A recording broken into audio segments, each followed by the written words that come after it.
이번 시간에는 여러분이 이제 철근 콘크리트 구조에 대해서 이제 공부를 하겠는데요. 여러분이 이제 사실은 길을 가다가 건축 현장을 여러분이 보게 되면은 다 알 수 있는 내용입니다. 그래서 현장에서 이렇게 하는구나를 여러분이 보시면은 그거를 이번에는 용어 정리하신다 이렇게 생각하면 돼요. 그래서 여러분이 철근 콘크리트라는 말은 여러분 다 알죠. 뭐 공사장 가면은 여러분 건물을 지을 때 철근하고 콘크리트를 같이 이렇게 조합해가 사용하는 거 봤죠, 그죠? 뭐 그런 겁니다. 그렇게 만든 거를 철근 콘크리트 구조라고 그래요. 자, 그렇게 여러분이 정의하시면 됩니다. 그래서 철골 구조는 뭐냐면은 철근이 이제 콘크리트가 없는 거예요. 그래서 그런 거를 철골 구조로 하고, 목조 구조는 이런 것들은 뭡니까? 나무죠, 나무 구조. 그래서 철골 구조나 목조 구조. 그리고 여러분이 철근 콘크리트가 들어가기 때문에 무게가 무거워요. 철골 구조나 목조 구조에 비해서 무게가 무겁다 하는 거예요. 상식적으로 여러분이 알 수 있는 거예요. 그래서 정리하자면은 철골 구조나 목조 구조에 비해서 유지비가 적게 든다 하는 게 중요하겠죠. 그 다음에 콘크리트에 의해서 철근이 피복되겠죠, 그죠? 여러분이 철근이 있으면은 콘크리트로 피복한다, 옷을 입힌다 이렇게 생각하면 돼요. 왜냐하면 여러분이 철근이요, 나중에 녹이 슬어요. 그런 걸 방지하기 위해서 콘크리트가 알칼리 성분이기 때문에 피복을 해야 돼요. 그래서 녹이 덜 섭니다. 그래서 그 세월이 지나다 보면은 거기도 그 철근이 자꾸 녹서는 경우가 있어요. 그 콘크리트가 자꾸 이제 깨지고 이러다 보면은 그 속으로 물기가 끼어 들어가 가지고 철근이 녹습니다. 그래서 그렇게 이제 해가지고 벽이 이제 바깥으로 깨지고 뭐 이렇게 되는 그런 현상을 볼 수 있을 거예요. 그래서 철근이 피복되어서 콘크리트의 알칼리 성분이 유지된다. 여기 중요합니다. 콘크리트는 강알칼리 성분이다 하는 말, 이게 중요합니다. 그래서 알칼리 성분이 유지되는 동안에는 철근이 부식이 되지 않습니다. 근데 이제 세월이 지나다 보면은 벽이 조금씩 검이 가기 시작하겠죠. 그러다 보면 그쪽에 물이 들어가게 되면은 뭡니까? 빗물이 들어가게 되면은 철근이 부식되겠죠, 그죠? 그런 겁니다. 또한 철근과 콘크리트가 일체화되기 때문에 내구성과 내화성이 강하고 지진에도 강한 성질을 갖는다. 뭐 이런 겁니다. 이런 성질을 알아놔야 돼요. 그 특징을 보면은 이런 건 시험이 잘 나와요. 철근과 콘크리트의 선평창 계수와 열평창 계수가 거의 같다 하는 말. 여기 거의 시험이 잘 나옵니다. 이거 안겨놔야 돼요. 철근은 철이기 때문에 탄성력이 좋지만은 콘크리트는 뭡니까? 깨지부죠, 그죠? 그래서 탄성력이 약하다 하는 거. 상식적으로 다 알 수 있는 거예요. 그래서 콘크리트는 알칼리 성분을 가져서 철근의 녹슬음 문제를 방지하는 성질을 가진다. 강성이 높고 질량이 커서 진동에 대한 저항성이 크다. 그 다음에 이번에는 뭡니까? 슬럼프치 있죠, 그죠? 슬럼프치. 그래서 슬럼프치를 작게 하여 건조 수축으로 발생되는 균열을 작게 할 수 있다. 그다음에 균질한 시공이 어렵다. 스팬이 긴 구조와 그다음 스팬이 큰 거죠, 그죠? 큰 구조와 초건층 건축물에는 사용하기 어렵다 하는 거, 이런 걸 아셔야 됩니다. 그다음에 철근 콘크리트 구조에서 철근에 대한 콘크리트 피복을 보시면은 철근의 피복은 기둥일 때는 어디를 하냐면은 콘크리트 표면에서부터 뭡니까? 나선근이나 띠금 표면까지 이렇게 해야 됩니다. 그리고 옷을 입힌다 이렇게 생각하시면 돼요. 근데 너무 두껍게 하면 어떤 일이 생기는지 알겠죠, 그죠? 그러다 보면은 건물이 공간이 적어지겠죠. 그래서 적절하게 해야 되는 이런 이야기입니다. 보는 너끈, 바로 전단력에 의한 균열 방지에 위해 사용되는데, 이것도 시험 잘 나옵니다. 너끈의 사용 목적은 뭐냐? 전단력에 의한 균열 방지를 위해 사용한다 하는 말 아셔야 됩니다.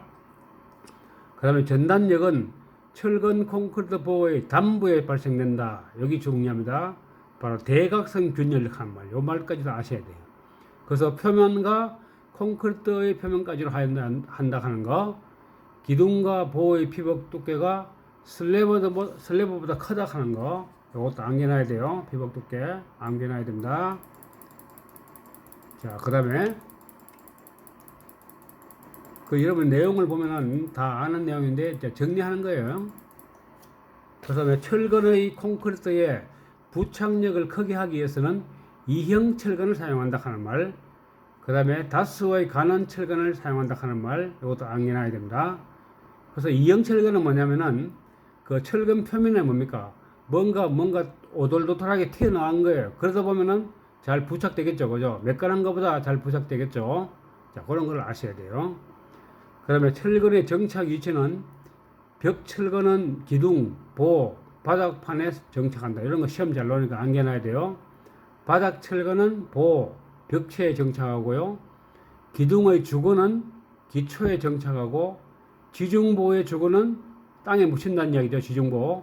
지중보의 주근은 기초 기둥에 정착하고, 보의 주근은 기둥에 정착한다. 이런 말을 내용을 암기해놔야 됩니다. 자, 이번에는 콘크리트 이어붙기인데요. 벽은 이염자리 막기와 분리하기 쉬운 위치에 수평 및 수직으로 이어붙게 하고, 기둥은 바닥판과 기초판 위에서 수평으로 이어붙게 하고, 아치 이염은 아치책에 직각으로 이어붙게 한다. 또한 보와 바닥판의 이염은 그 간 사이의 중앙 위치에 수직으로 이어붙게 하고, 슬래브는 중앙 위치에 수직으로 이어붙게 한다. 이것도 암기해놔야 돼요. 이런 거를 이어붙기 어떻게 하느냐 하는 거, 위치가 어디냐 하는 거, 이것도 시험이 잘 나오니까 그대로 암기해야 됩니다. 그 다음에 콘크리트의 서분 양생입니다. 양생 기간 동안 햇빛이나 바람에 의해 수분이 증발하지 않게 해야 되고요. 거푸집판이 건조할 때는 물을 뿌려서 수분을 유지해야 한다 하는 거 암기해놔야 됩니다. 그 다음에 콘크리트의 타설인데요. 콘크리트가 일체화되도록 일례 하나 연소가 역수행해야 된다 하는 거 꼭 중요합니다. 기둥이 포함된 벽에서는 기둥 위로 타설한다 하는 말. 그래서 콘크리트가 뭡니까? 나가지 않도록 해야 되겠죠. 그죠? 또한 콘크리트가 위치하는 근처부터 될 수 있으면 이제 콘크리트가 굳기 전에 이런 말입니다. 그 의미를 잘 아셔야 돼요. 그래서 타설해야 된다 하는 말 아셔야 됩니다. 자, 이번에는 콘크리트의 처갑인데요. 거푸집의 강성, 슬럼프값, 구조물의 단면 등이 크고 시멘트의 부배합일 때가 처갑이 커진다 하는, 이거 처갑 언제 커진다 하는 말, 이것도 시험에 잘 나오니까 암기하시고요. 응결 시간이 빠른 조광 시멘트를 사용하면 처갑이 작아진다 하는 거, 이것도 암기해놔야 됩니다. 그 다음에 슬럼프란 말이 뭐냐면은 굳기 전의 콘크리트의 반죽 질기 상태, 얼마큼 반죽이 지렸냐 아니냐 그거 보는 거예요. 측정하여 시공 연도를 판단하는 기준이 되는 시험을 통해서 얻는다 하는 거, 요거 중요합니다. 그 다음에 콘크리트의 건조 수축인데요. 단위 시멘트량, 단위 수량이 클수록 건조 수축이 증가하고, 상대 습도, 골재 함량, 부재의 단면 치수가 작을수록 건조 수축이 증가된다. 이것도 그대로 암기해 놓으시면 됩니다. 자, 이번에는 이제 콘크리트의 강도에 대해서 말씀드리는데요. 포틀랜드 시멘트를 사용한 콘크리트는 습시 20도 정도에 28일 양생한다 하는 말 꼭 중요합니다. 양생이 뭔지 알겠죠? 계속 이제 마른다는 이야기예요, 사실은.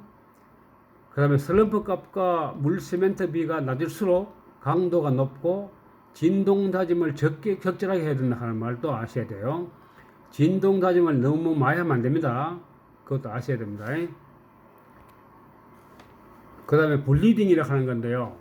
콘크리트를 타설하면은 어떤 미세한 물질은 위로 올라가고 골재나 시멘트는 아래로 침전하는 현상, 이런 걸 블리딩을 합니다. 왜 그러냐면은 골재나 시멘트는 무거우니까 밑으로 내려가겠죠. 그죠? 자, 그렇게 아시면 돼요. 자, 거기에 반해서 이제 네이턴스 하는 말이 있는데요. 네이턴스는 콘크리트 표면에 남아있는 백색의 찌꺼기, 이런 거를 네이턴스라고 한다. 영어로 레이턴스가 남아있다 이런 말입니다. 그러면 콘크리트 시공연도인데요. 시공연도는 작업이 어느 정도 수월한가를 나타내는 것인데, 그러니까 영어로는 워커빌리티라고 그래요. 얼마큼 작업을 잘 할 수 있느냐. 너무 작업하기 힘들면은 좀 일하기 어렵죠. 그죠? 그런 거예요. 그래서 시공 연도를 좋게 하기 위해서는 단위 수량을 높이고, 다시 하면 물이 너무 없으면은 콘크리트가 굳은 상태 정도 되면은 일하기 힘들죠. 그래서 단위 수량이 좀 있어야 된다. 이런 이야기예요. 그 다음에 온도를 적절하게 해야 되고, 그죠? 너무 온도가 높아보면 뭡니까? 말라보죠. 그죠? 또 너무 추우면 또 굳어보죠. 뭐 그런 겁니다. 그래서 워커빌리티 하는 말이 바로 시공연도 하는 말, 이 의미를 아시면 돼요. 그러면 골재 형태가 구형이면 좋고, 여러분이 동그란 게 잘 되겠죠. 그죠? 만약에 뭐 좀 삼각형이러면 뭡니까? 일하기도 힘들죠. 자, 그런 거예요.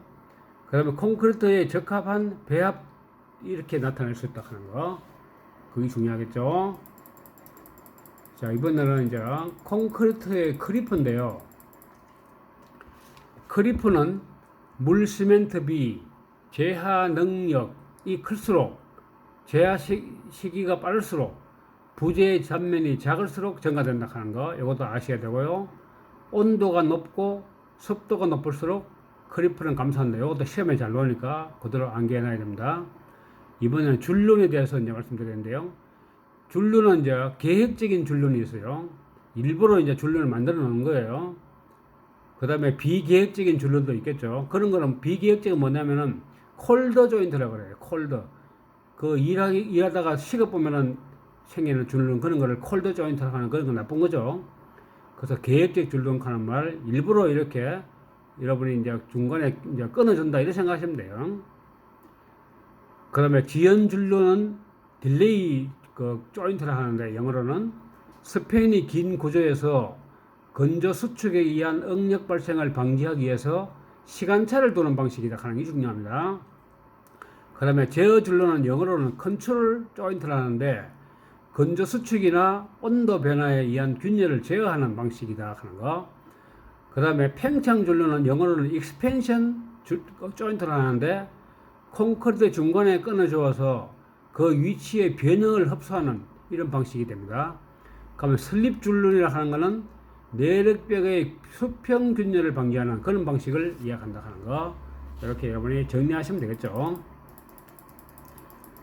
자, 이번에는 이제 시멘트 보관을 어떻게 하느냐. 시멘트를 적재할 때, 적재라 하는 게 사할 때 이야기예요. 높이는 13포대 이하다. 이것도 시험에 잘 나오니까 암기해 놓으시면 돼요. 13포대 이하다 하는 거. 골재를 저장할 때는 적당한 배수 시설을 해야 된다. 여러분이 골재 저장할 때 너무 건조하면 안 됩니다. 적당하게 배수 시설을 해야 됩니다. 자, 이번에는 중용열 포트랜트 시멘트인데요. 댐이나 터널 공사에 주로 사용하는 시멘트입니다. 이것은 수화열이 작고 장기적인 강도가 크다. 이런 거는 뭐 특징이니까 그대로 암기하시면 되겠죠. 이번엔 폼타인데요. 콘크리트를 부어 넣을 때 거푸집이 변형하지 않도록 연결하는 것이 바로 폼타이라고 합니다. 이것도 그냥 암기해 놓으셔야 돼요. 타이 묶은다는 이야기죠. 그러니까 변형되지 않도록 한다 하는 거. 그게 폼타입니다. 그러면 거푸집의 부속품은 이제 긴결재가 있고 격리재가 있고 박리재가 있고 간격재가 있는데 이 용어를 좀 아시면 돼요. 용어는 읽어보면 다 내용을 아는 거예요. 긴결재는 거푸집이 벌어지는 체갑이 발생할 때 견딜 수 있도록 거푸집을 연결하여 고정하는 게 바로 긴결재를 하고요. 격리재는 간격을 유지하기 위해서 사용하는 거고요. 박리재는 거푸집 제거할 때 사용하는 건 물질입니다. 그래서 뭐 여러 가지 바르는 물질이 되겠죠. 간격재는 철근과 거푸집의 간격 유지를 위해서 사용한다 하는 거. 요걸 아셔야 됩니다. 그러면 거푸집의 체갑은 비중, 슬럼프값, 단면, 거푸집의 강성이 클수록 커지고 속도가 빠를수록 커진다 하는 것도 암기해놔. 이거 시험 잘 나오니까 암기하셔요. 그 다음에 부배합일수록 커지고 표면이 매끈할수록 커진다 하는 것도 여러분이 그대로 암기해 놓으시면 되겠습니다. 자, 이번에는 이제 철근의 이연 및 정착길인데요. L 이상 LX 1.1 이내가 적당한 수치다 하는 거. 이것도 그대로 암기해 놓으시면 돼요. 이거는 이제 건축 구조 설계 기준 철근 배건도 규정에 이렇게 되어 있으니까 그렇게 맞춰가지고 선정하면 돼요. 이번에는 철근 공사인데요. 철근은 염해, 콘크리트의 중성화, 동결 융해 등에 의해서 부식이 발생된다 하는 거 여러분이 아시겠죠? 자, 그래서 철근을 가공할 때는 뭡니까? 상온에서 작업해야 됩니다. 왜냐하면 온도가 높은데 하면 어디 되겠습니까? 팽창해보죠, 그죠? 자, 그런 의미입니다. 그래서 철근을 이을 경우에는 겹침, 기계적 용접 위험으로 위험할 수 있다 하는 거. 그 다음에 보의 철근을 기둥에 묶고 슬래브 철근은 보에 묻을 때 콘크리트 속에 깊게 묻어야 정착 문제를 해결할 수 있다 하는 거. 이형 철근은 철근 표면에 리버와 마디를 가지는 철근인데 여러분 많이 봤을 거예요. 철근 표면에 리버와 마디가 있는 거 봤을 거예요. 그 다음에 이렇게 하면 이제 부착력이 좋아지겠죠. 그래서 콘크리트와 철근이 잘 부착할 수 있게 만든 것이다 하는 거. 자, 이번엔 동바리 시공이라고 하는데요. 강간 동바리는 2개 이하로 하고 동바리 높이가 3.6m 이상이면은 2m마다 수평 연결재를 두 직각 방향으로 설치하고 동바리 하부의 받침판이나 받침목은 2단 이상 사용하지 않아야 한다 하는 거. 동바리는 적당하게 솟음을 둔다. 여러분 동바리가 뭔지 알죠? 여러분 시공할 때 다 받치는 거, 그 강간 같은 거 있죠? 자, 그런 겁니다. 여러분의 내용은 다 길 가다가 다 봤을 거예요. 봤는데 이제 그걸 이론적으로 이런 용어가 있다 하는 걸 아시면 돼요. 자, 이번에는 이제 물결합제비인데요. 모르타르 또는 콘크리트에 포함된 시멘트 페이스트 중에 결합제에 대한 물의 질량 백분율, 이거를 바로 물결합제 비라 합니다. 여기 용어니까 암기하시고요. 그 다음에 콘크리트의 품질 관리 및 검사 항목은요, 단위 수량, 공기량, 슬럼프 값, 염화 물량, 이런 거로 이제 검사한다 하는 거, 요것도 여러분이 암기하시면 되겠죠. 그래서 여러분이 이제, 우리가 이제 철근 콘크리트 구조를 우리가 배웠는데, 2강에서 배웠는데, 결국은 뭡니까? 여러분이 건설 현장을 하면서 보면은 이런 내용을 다 보입니다, 눈에. 그거를 이론적으로 이렇게 용어 정리로 이렇게 한다 생각하시면은 여러분이 알 수 있고요. 요 이론을 한번 강의를 들으시고 이제 건설 현장에 한번 쓱 지나가면서 공사장에서 저놈들이 슬럼프 값을 어떻게 하는구나, 그 다음에 시공 연도는 어떻게 하는구나, 이걸 여러분이 이제 감을 잡을 수 있는 거예요. 그래서 여러분이 여기서 이제 물량은 얼마큼 하면은 시공 능력이 좋아지겠다, 연도가 좋아지겠다. 그래서 시공 연도란 말은 용어가 워커빌리티, 얼마큼 일을 잘할 수 있느냐. 그러니까 시멘트가 물량이 너무 없으면, 물이 너무 없으면 어떻게 됩니까? 굳어가지고 일하기 힘들죠. 그러니까 적절하게 물의 수분량을 좀 조절한다, 이렇게 생각하면 돼요. 그 모든 거는 그런 거고, 그 다음에 철근은 항상 말씀드렸지만은 녹이 섭니다. 녹 서는 걸 방지하기 위해서 뭡니까? 바로 콘크리트, 알칼리 성분인 콘크리트가 뭡니까? 피복시킨다, 이렇게 생각하면 돼요. 그래서 건물을 제일 처음에는 지었을 때 문제 없지만은 세월이 지나다 보면 뭡니까? 여러분 벽이 금이 가고 이러다 보면은 그 속으로 빗물이 스며들겠죠. 스며들면서 바로 녹이 슬게 되는 겁니다. 자, 그런 문제가 있다 생각하시면 됩니다. 그럼 다음 시간에 또 강의하시고 하고요. 감사합니다.